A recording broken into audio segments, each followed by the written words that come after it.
세월이 지나봐야 분명해지는 것들이 있습니다. 어려운 문제일수록, 지금 내 마음을 부글거리게 하는 문제, 사람들일수록 세월이 지나봐야 알 수 있습니다. 당장은 밉고 아파요. 하나만 보이니까. 그리고 지금 힘드니까. 그러나 세월이 지나보면 왜 이 일이 일어났을까? 왜 이 사람을 붙여주셨을까? 하나님의 뜻을 알게 됩니다. 내가 생각하지 못했던 이유들과 유익들을 깨닫기 때문입니다. 이러한 과정들을 통해서 우리는 영적인 통찰력을 더 풍성하게 가지게 됩니다. 우리의 신앙이 자라나고 깊어지는 것이죠.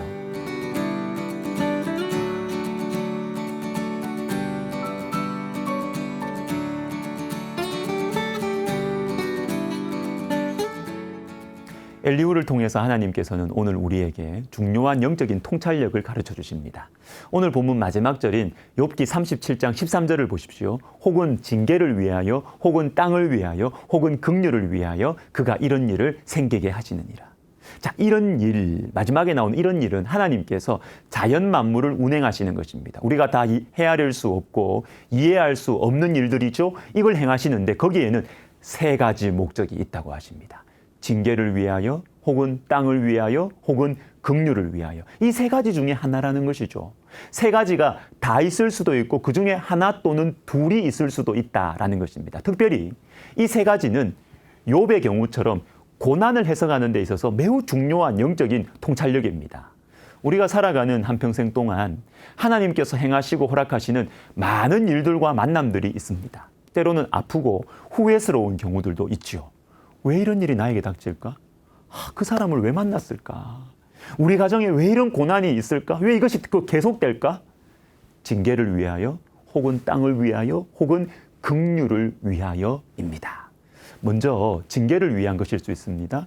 우리의 죄 때문에, 그리고 하나님과 멀리 떨어져 있기 때문에 징계하시는 것입니다. 두 번째는 땅을 위하여. 이 말은 죄를 범하는 우리 때문에 주변 환경들이 고통을 당한다는 것입니다. 로마서 8장 22절을 보십시오.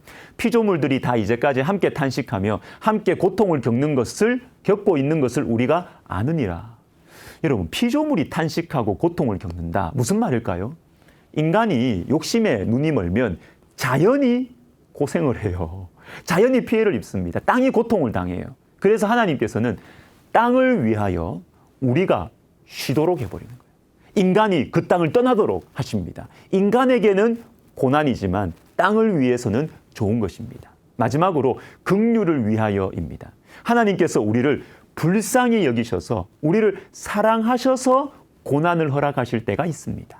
시편 119편 67절인데 고난 당하기 전에는 내가 그릇 행하였더니 이제는 주의 말씀을 지키나이다. 고난은 힘들고 아픕니다. 그러나 고난을 통해서 주님의 말씀이 새롭게 다가와요. 히브리서 12장 6절도 보십시오. 주께서 그 사랑하시는 자를 징계하시고 그가 받아들이시는 아들마다 채찍질하심이라. 징계하시고 채찍질하시는 이유가 무엇입니까? 사랑하는 아들이니까, 받아들이시는 아들이기 때문입니다. 만약 저와 여러분이 하나님과 아무런 관계가 없다면 나쁜 길로 가도 죽는 길로 가도 가만히 내버려 두실 것입니다. 사랑의 반대는 무관심이에요. 그러나 하나님께서는 우리를 사랑하시기 때문에 긍휼을 위하여 고난을 허락하실 때가 있습니다. 여러분, 세 가지, 징계를 위하여, 땅을 위하여, 그리고 긍휼을 위하여 하나님의 일하심을 이해할 수 있는 세 가지 방법, 영적인 통찰력입니다. 하나님 백성들이 범죄하여 70년간 이 포로 생활을 하게 된 것도 바로 이 세 가지를 위한 것이에요. 어떤 신학자가 이 포로 70년의 의미를 명쾌하게 정리해 주었습니다. 징계 70년, 안식 70년, 교육 70년. 이 포로 생활 70년은 고집스러운 이 불순종, 이 고집스러운 불순종과 넘치는 죄악에 대한 징계가 맞습니다. 징계 70년. 그리고 이 70년 동안 땅이 안식하게 됩니다. 역대하 36장 21절을 보시면 이에 토지가 황폐하여 땅이 안식년을 누림같이 안식하여 70년을 지냈으니. 인간의 죄악으로 황폐해진 땅이 포로 70년 동안 사람들이 없는 동안 안식을 누리게 되었다라는 것입니다. 마지막으로 교육 70년입니다. 여기에는 하나님의 놀라운 사랑과 긍휼이 담겨 있어요. 에레미야 24장에 보시면 하나님께서는 포로로 끌려가는 사람들을 극히 좋은 무화과 같이 돌볼 것이라고 말씀하십니다. 아니, 포로로 끌려가는데 이 고생길인데 무슨 좋은 무화과 나무예요? 그런데 이 포로 70년 동안 하나님께서는 하나님 백성들에게 말씀을 교육하십니다. 말씀을 버려서 망하게 된 이 사람들의 마음 속에 말씀을 마음에 새겨주시는 것입니다. 그 대표적인 사람들이 다니엘, 에스더, 스룹바벨, 에스라, 느헤미야입니다.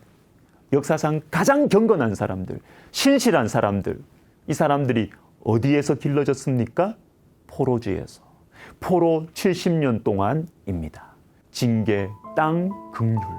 여러분, 많이 힘드시죠? 아프고 괴로우시죠? 그러나 오늘 들은 말씀을 묵상하시면서 또 이 말씀을 붙들고 엎드려 기도해 봅시다. 내가 이해할 수 없는 하나님의 손길, 하나님의 깊으신 사랑의 손길이 우리 마음에 가깝게, 새롭게 다가오기를 주님의 이름으로 축복합니다. 기도하겠습니다. 하나님 아버지, 우리가 이해할 수 없는 인생의 고난들, 힘든 문제들, 우리 주님께서 징계를 위하여, 땅을 위하여, 긍휼을 위하여 우리에게 허락하시는 것임을 믿고 우리 하나님을 그리고 내 인생을 새롭게 발견하는 영적인 큰 은혜를 받는 오늘 하루 되게 하여 주옵소서. 예수님의 이름으로 기도하옵나이다. 아멘.